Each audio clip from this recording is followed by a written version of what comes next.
पंचचत्वारिंशः सर्गः 45वां सर्ग।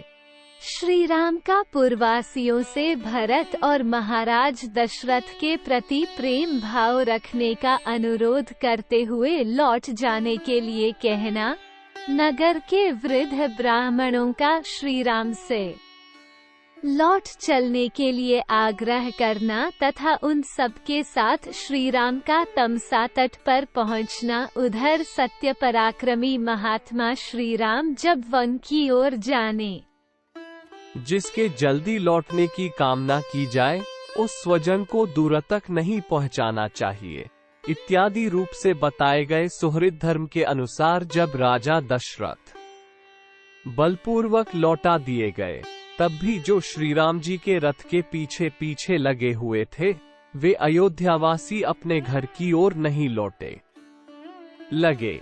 उस समय उनके प्रति अनुराग रखने वाले बहुत से अयोध्यावासी मनुष्य वन में निवास करने के लिए उनके पीछे पीछे चल दिए, क्योंकि अयोध्यावासी पुरुषों के लिए सद्गुण संपन्न महायशस्वी श्री राम पूर्ण चंद्रमा के समान प्रिय हो गए थे। उन प्रजाजनों ने श्री राम से घर लौट चलने के लिए बहुत प्रार्थना की, किंतु वे पिताक सत्य की रक्षा करने के लिए वन की ओर ही बढ़ते गए। वे प्रजाजनों को इस प्रकार स्नेह भरी दृष्टि से देख रहे थे मानो नेत्रों से उन्हें पी रहे हों। उस समय श्री राम ने अपनी संतान के समान प्रिय उन प्रजाजनों से स्नेह पूर्वक कहा, अयोध्या निवासियों का मेरे प्रति जो प्रेम और आदर है वो मेरी ही प्रसन्नता के लिए भरत के प्रति और अधिक रूप में होना चाहिए। उनका चरित्र बड़ा ही सुंदर और सबका कल्याण करने वाला है। कैकेयी का आनंद बढ़ाने वाले भरत आप लोगों का यथावत प्रिय और हित करेंगे। वे अवस्था में छोटे होने पर भी ज्ञान में बड़े हैं, पराक्रमोचित गुणों से संपन्न होने पर भी स्वभाव के बड़े कोमल हैं। वे आप लोगों के लिए योग्य राजा होंगे और प्रजा के भय का निवारण करेंगे। वे मुझसे भी अधिक राजोचित गुणों से युक्त हैं, इसीलिए महाराज ने उन्हें युवराज बनाने का निश्चय किया है। अतः आप लोगों को अपने स्वामी भरत की आज्ञा का सदा पालन करना चाहिए। मेरे वन में चले जाने पर महाराज दशरथ जिस प्रकार भी शोक से संतप्त न होने पाए, इस बात के लिए आप लोग सदा चेष्टा रखें। मेरा प्रिय करने की इच्छा से आपको मेरी इस प्रार्थना पर अवश्य ध्यान देना चाहिए।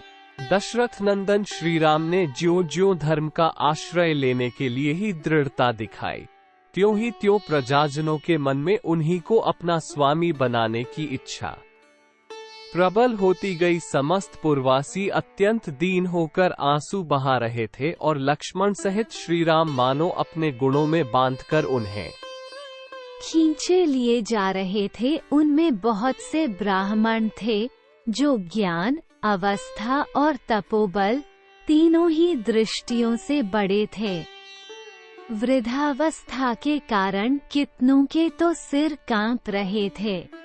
वे दूर से ही इस प्रकार बोले, अरे ओ तेज चलने वाले, अच्छी जाति के घोड़ों, तुम बड़े वेगशाली हो और श्री राम को वन की ओर लिए जा रहे हो। लौटो, अपने स्वामी के हितैषी बनो। तुम्हें वन में नहीं जाना चाहिए। यूं तो सभी प्राणियों के कान होते हैं, परंतु घोड़ों के कान बड़े होते हैं। अतः तुम्हें हमारी याचना का ज्ञान तो हो ही गया होगा, इसलिए घर की ओर लौट चलो। तुम्हारे स्वामी श्री राम विशुद्धात्मा, वीर और उत्तम व्रत का दृढ़ता से पालन करने वाले हैं, अतः तुम्हें इनका उपवहन करना चाहिए। इन्हें बाहर से नगर के समीप ले चलना चाहिए। नगर से वन की ओर इनका अपवहन करना, इन्हें ले जाना तुम्हारे लिए कदापि उचित नहीं है।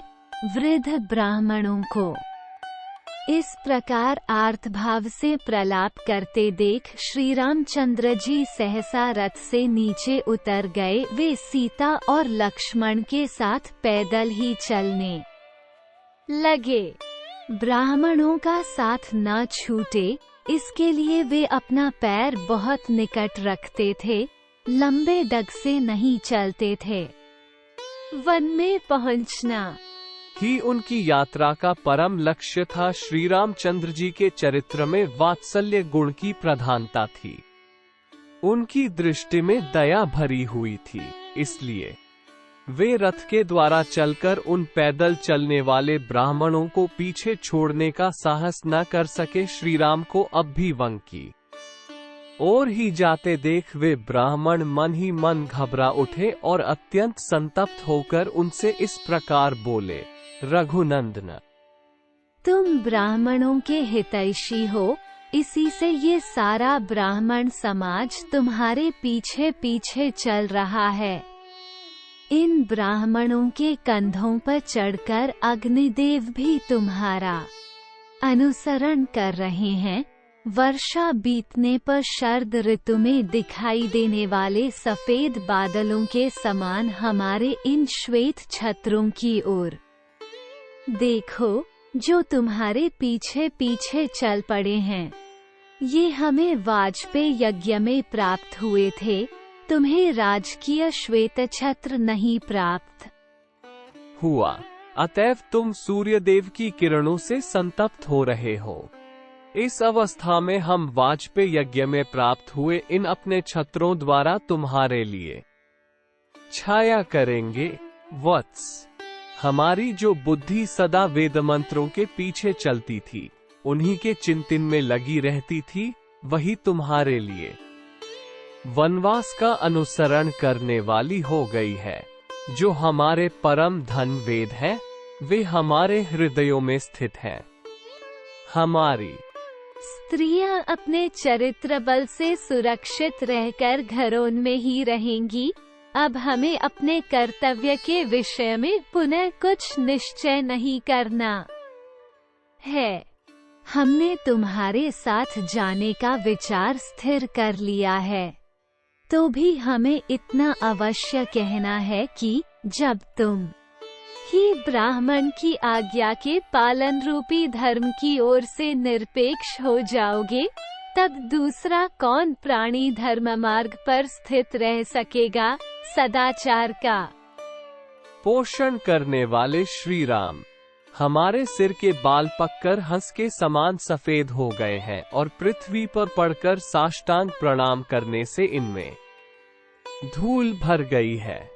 हम अपने ऐसे मस्तकों को झुकाकर तुमसे याचना करते हैं कि तुम घर को लौट चलो। वे तत्वज्ञ।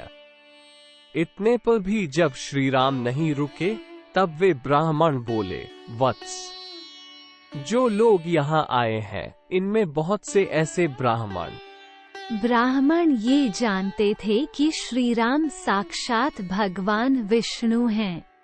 इसीलिए उनका श्री राम के प्रति प्रणाम करना दोष की बात नहीं है। संसार के स्थावर और जंगम सभी प्राणी तुम्हारे प्रति भक्ति रखते हैं। वे सब तुमसे लौट चलने की प्रार्थना कर रहे हैं। अपने उन भक्तों पर तुम अपना स्नेह दिखाओ। ये वृक्ष अपनी जड़ों के कारण अत्यंत वेगहीन है, इसी से तुम्हारे पीछे नहीं चल सकते, परंतु वायु के वेग से इनमें जो सनसनाहट पैदा होती है, उनके द्वारा ये ऊंचे वृक्ष मानो तुम्हें पुकार रहे हैं, तुमसे लौट चलने की प्रार्थना कर रहे हैं। जो सब प्रकार की चेष्टा छोड़ चुके हैं, चारा चुगने के लिए भी कहीं उड़कर नहीं जाते हैं और निश्चित रूप से वृक्ष के एक स्थान पर ही पड़े रहते हैं, वे पक्षी भी तुमसे लौट चलने के लिए प्रार्थना कर रहे हैं, क्योंकि तुम समस्त प्राणियों पर कृपा करने वाले हो। इस प्रकार श्री राम से लौटने के लिए पुकार मचाते हुए उन ब्राह्मणों पर मानो कृपा करने के लिए मार्ग में तमसा नदी दिखाई दी, जो अपने तिर्यक प्रवाह तिरछी धारा से श्री रघुनाथ जी को रोकती हुई सी प्रतीत होती थी। वहां पहुंचने पर सुमंत्र ने भी थके हुए घोड़ों को शीघ्र ही रथ से खोलकर उन सबको टहलाया, फिर पानी पिलाया और नहलाया। तत्पश्चात तमसा के निकट ही चरने के लिए छोड़ दिया। इत्यार्षे श्रीमद् रामायणे वाल्मीकीये आदिकाव्ये अयोध्या कांडे पंचचत्वारिंशः सर्गः। इस प्रकार श्री वाल्मीकि निर्मित आर्ष रामायण आदिकाव्य के अयोध्या कांड में 45वां सर्ग पूरा हुआ।